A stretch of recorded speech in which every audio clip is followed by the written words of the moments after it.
Good evening बच्चों, नमस्कार। मैं अमन कोचर आप सभी का साइकोलॉजिस्ट, काउंसलर और एजुकेटर वेलकम करता हूं मेरे यूट्यूब चैनल साइकोलॉजी क्लासेस पर, जहां पर मैं daily in short lectures provide करता हूं हिंदी लैंग्वेज में साइकोलॉजी क्लास 12th के लिए। एंड करंटली आप देख सकते हैं ब्लैक बोर्ड पर बैक साइड में कि मैं अभी चैप्टर 4 साइकोलॉजिकल डिसऑर्डर्स का टॉपिक स्टार्ट कर रहा हूं, जहां पर मैंने एंजाइटी डिसऑर्डर्स, मेरे लास्ट लेक्चर को आप जाके देख सकते हैं। आप देखिए उस लेक्चर को, जहां पर मैंने किस तरीके से जनरलाइज्ड एंजाइटी डिसऑर्डर्स को एक्सप्लेन किया है और फोबिया और पैनिक अटैक्स को एक्सप्लेन किया है। उसी के आगे कंटिन्यूएशन में हमारे पास लास्ट एंजाइटी डिसऑर्डर आता है एक टाइप का, that is separation anxiety disorder. और उसके बाद आता है ओसीडी या ऑब्सेसिव कंपल्सिव डिसऑर्डर। इस पूरे वीडियो को एंड तक देखिएगा और जानिएगा इन शॉर्ट कि किस तरीके से आप अपने बोर्ड एग्जामिनेशंस में इन क्वेश्चंस को इंटरप्रेट करके लिख सकते हैं। अपनी वर्डिंग्स में थोड़ा सा हेर फेर करके, चेंज करके आप लिख सकते हैं, बट हाँ ये ध्यान रखिएगा कि बोर्ड एग्जामिनेशंस में मीनिंग ना चेंज हो जो भी आप लिख रहे हैं।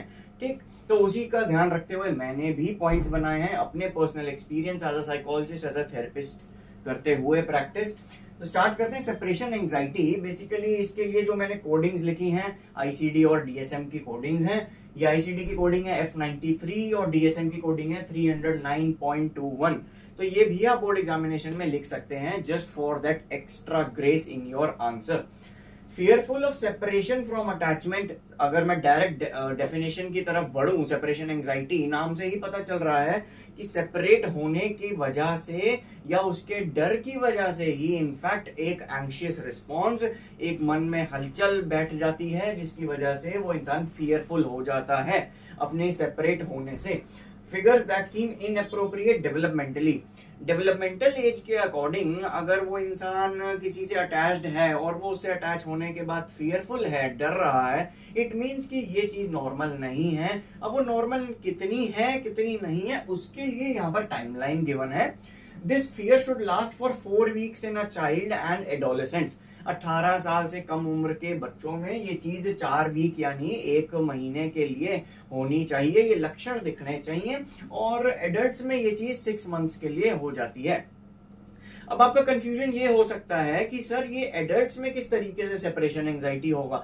हमने तो छोटे बच्चों को देखा है कि वो स्कूल नहीं जाते हैं, जैसा मैंने लिखा भी है, स्कूल नहीं जाते हैं या ट्यूशंस नहीं जाएंगे या सामान नीचे ले जाने के लिए बोला जाए तो नहीं जाएंगे, तो वो चीज तो समझ में आती है। बट सर क्या ये लॉजिक एडल्ट्स में भी अप्लाई होता है? बिल्कुल एडल्ट्स में अप्लाई होता है। इन द केसेस जहां पर शिफ्टिंग करनी होती है या अब्रॉड के लिए स्टडी करने के लिए जाना होता है, अब्रॉड में स्टडी करने के लिए जाना होता है, तो ये कंडीशंस देखने को मिलती हैं कि वहां पर मैनेज नहीं कर पा रहा है बच्चा या सेटल डाउन नहीं हो पा रहा है, नई जगह में, नया शहर है, वो कहता है कि मुझे टाइम लग रहा है, पर 1-1.5 महीना 2 महीना रह रहा है, तब भी उस बच्चे को वैसी फीलिंग नहीं आ रही है, होमली फीलिंग जिसे कहते हैं।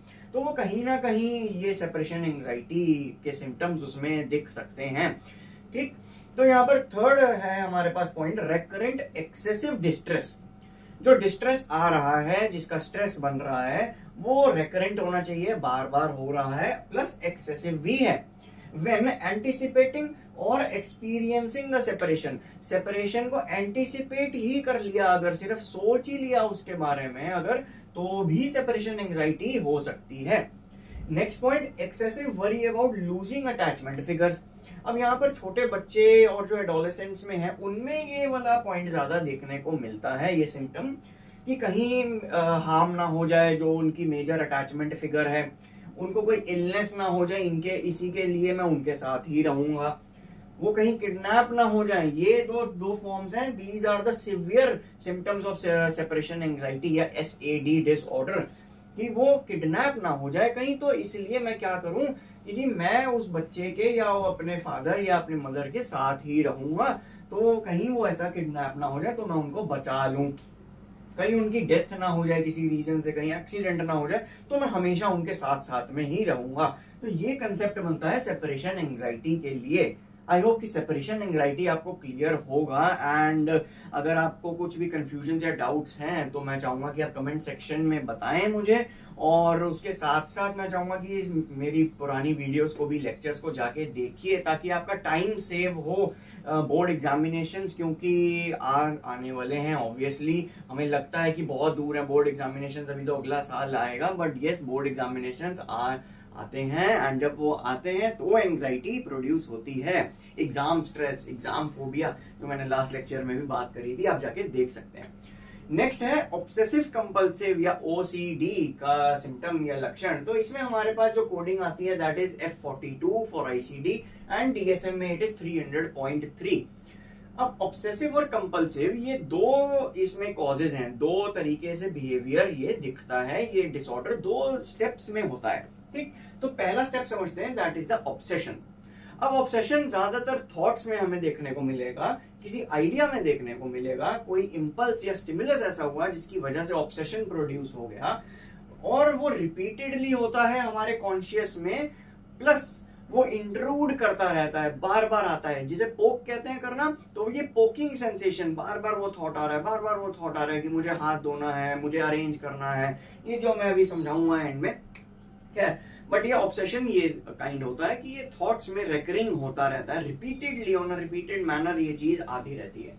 Individual tries to resist but is unable to. Individual जो है वो रेजिस्ट करता तो है इस थॉट को कि ये थॉट मुझे ना आए या ये थॉट को मैं रोक सकूं, बट यहीं पर वो मिस्टेक कर देता है इंसान की जहां पर वो अपने थॉट को रोकने के पीछे लग जाता है। एज अ साइकोलॉजिस्ट मैं भी ये चीज बताना चाहता हूँ, आप सब बडिंग साइकोलॉजिस्ट और जो भी ये पढ़ रहे हैं, लेक्चर्स मेरे देख रहे हैं, कि थॉट्स को रोका नहीं जाता है, थॉट्स को एक्सेप्ट किया जाता है। थॉट्स को एक्सेप्ट करने के बाद उन्हें फ्लो के साथ देखा जाता है, एज एन ऑडियंस देखा जाता है अपने ही थॉट को, कि ये थॉट चल क्या रहा है, या जो मैंने अभी सोचा या जो मेरे ब्रेन ने मुझे कमांड किया, सोचने पे मजबूर किया, ये एक्चुअल में था क्या। तो हल्का सा एक as a point of view अपना चेंज करना पड़ता है, वहां पर हमें एज एन ऑडियंस अपने थॉट्स को देखना पड़ता है। जैसे मूवी देखते हैं सिनेमा हॉल में, तो उस तरीके से अपने थॉट्स को देखना पड़ता है ताकि वो थॉट मैनेजेबल लगने लग जाए। क्योंकि अगर आप रोक रहे हैं किसी चीज को, इट मीन्स कि वो पहले से ही वो थॉट आपके एजम्पशन में है कि ये गलत हो सकता है, ये मेरे को हार्म कर रहा है। आई कैन अंडरस्टैंड कि वो हार्म करता है थॉट, बट अगर उसको मैं रोकूंगा तो वो उतने ही इंपल्स के साथ दोबारा आता है। Now coming back to the topic of compulsion. Now compulsion is a form of behaviour. जो ऑब्सेशन होता है ओसीडी में, ये ऑब्सेशन थॉट्स में नजर आता है, और कंपल्शन जो है वो हमारे बिहेवियर में नजर आता है। Compulsion a form of behaviour which usually follows obsession. Obsession पहले होगा, उसके बाद ये कंपल्शन आएगा, यानी कि पहले वो थॉट आया, अब ये एक्ट करना है, तो कंपल्शन, बॉडी अब सिग्नल देती है कि जी अब ये आपको एक्ट करना है, ये काम करना है, तो इसकी तरफ बढ़ते चलो। ठीक, the behaviour is either irrational और excessive. Most of the cases में ये दोनों ही चीजें एक साथ देखने को मिल जाती हैं ओसीडी में, कि जो बिहेवियर है ना वो इरेशनल होगा। इरेशनल का मतलब यहां पर होता है कि उसका कोई दीन ईमान नहीं है, कोई बिलीफ नहीं है, उसका कोई भी फैक्ट नहीं है, वो सिर्फ हो रहा है बिहेवियर, क्योंकि हमारे माइंड ने ऑब्सेशन क्रिएट किया हुआ है। इसकी वजह से वो एक्सेसिव होने लग जाता है, क्योंकि वो बार बार हो रहा है, रिपीट मैनर में हो रहा है। अब इसके कुछ टाइप्स हैं ओसीडी में, कुछ टाइप्स देखने को मिलते हैं। सबसे पहले होते हैं वॉशर्स, यानी कि जिनको कपड़े धोना फॉर एग्जाम्पल, या अपने आसपास की चीजों को हमेशा साफ करते रहना, जरा सी भी धूल दिखी तो साफ करते रहना।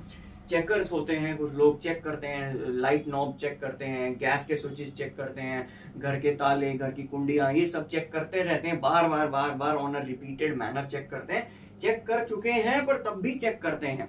That is the fact of this OCD, कि चेक कर लिया आपने एक बार, जस्ट फॉर श्योरिटी आपने 2 बार चेक कर लिया, नॉर्मल माना जाता है। बट आप नीचे गए, आपने ताला लगा दिया और आप 3-4 फ्लोर नीचे चले गए अपने घर पे, और आप घर से रोड पे चले गए, फिर आपको ध्यान आया अरे ताला लगाया नहीं था, चलो वापस। तो आधा रास्ता कवर करने के बाद फिर इंसान वापस जाता है, 4 फ्लोर चढ़ता है, फिर ऊपर चेक करता है, फिर वापस आता है।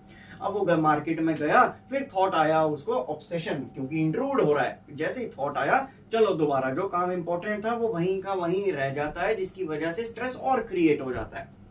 नेक्स्ट इज अरेंजिंग, चीजें अरेंज करना, बॉटल्स को, सामान को अरेंज करना, कुछ क्लिप्स कुछ मूवीज में भी आपने देखा होगा। अब यहाँ पर मैं एक डेमोन्स्ट्रेशन दिखाता हूँ कि किस तरीके से ओसीडी जो है वो इफेक्ट कर सकता है। देखिए जैसे मैंने ये लाइन बच्चों मिटा दी है यहाँ पे, अगर मैं इस लाइन को हल्का सा ऐसे कर दूं, ठीक, तो होगा क्या, यहाँ पर जिस इंसान में जिस सिम्टम्स में ओसीडी के लक्षण हैं तो उसको ये लाइन जो है ना बड़ी अजीब लगेगी, बड़ी अटपटी लगेगी। उसके मन में अब ये थॉट आ चुका है कि मुझे अब इसको ठीक करना है, ये गलत है, ये गलत है, ये गलत है। ये ऑब्सेशन क्रिएट हो रहा है कि ये चीज सही नहीं है, गलत है, विदाउट नोइंग कि कंसिक्वेंस क्या है, उसका इफेक्ट क्या है, क्यों की गई है वो, उसका कारण क्या था करने का, बट जस्ट वो थॉट है कि वो गलत है तो उसको ठीक करना है। नॉर्मली ये देखा जाएगा कि हम लाइंस को ऐसे डिवाइड कर देते हैं। लेट्स से मैंने यहाँ पर कोई पॉइंट लिखना है तो मैं ऑब्वियसली लाइन को इधर ही करूंगा, मैं लाइन को इसके ऊपर नहीं कर दूंगा, ठीक। बट यहाँ पर वो इंसान नहीं समझेगा उस थॉट को, क्योंकि ये इक्वल आ रहा था, स्ट्रेट आ रही थी लाइन, बट एकदम से टर्न हो गई तो ऑब्सेशन क्रिएट हो गया। बट अगेन ये नॉर्मली अगर देखा जाए तो बहुत ही आम बात है ऐसी लाइंस क्रिएट करना। बट जैसे ही मैं उस लाइन को ठीक कर दूंगा तो अब क्या होगा, अब सब ठीक है जी, अब नॉर्मल है, अब कोई ओसीडी का लक्षण नहीं आ रहा, अब कोई कंपल्सिव बिहेवियर नहीं आ रहा।